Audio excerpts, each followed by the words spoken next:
Ki o pōtiki I Naianei, kua whakarewa hia ake e te minita tuarua I ngā take hauora e tari ana tūria, te kaupapa whānau ora tuatahi kia tū ki te rāwhiti o te Waiariki. I raro I te maru kaitiaki o te uepu o te ao hou, e whā ngā iwi e whitu mano ngā tāngata noho kāinga o taua takiwā ka whai hua. He whakatinana, he whakatoka I te kaupapa o whānau ora. Mai rāno kua roa e moe moe a hiana, hei whakatika I te ara hauora mō ngai tāua. It's not as if this is a government opportunity, this is really an opportunity our people have been seeking recognition for. And that's what I think is the wonderful thing, because it's uplifted our people's spirits to know that they are trusted to know best.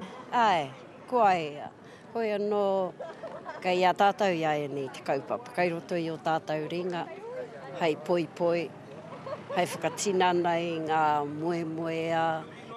Ko ngā iwi kei raro I te maru o te kaupapa nei, arā ko te whānau a Apanui, tūhoe, ngai tai me te whakatōhea. And so it means that marae who want to bring whānau home, want to run particular projects that are based around their whānau and their tamariki, they can do that. They can apply for that money directly. They don't have to go through a provider. Me kira koe ni te taona koha mai tau Māori ki tau.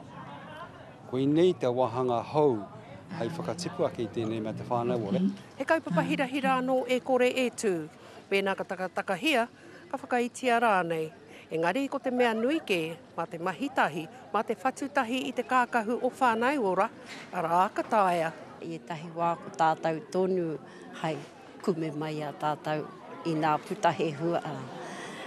Koe rata te wawata kia poi poi e tātou.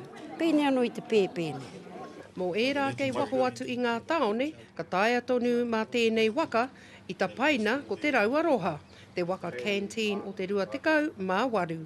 Hinerangi Goodman, mō te karere.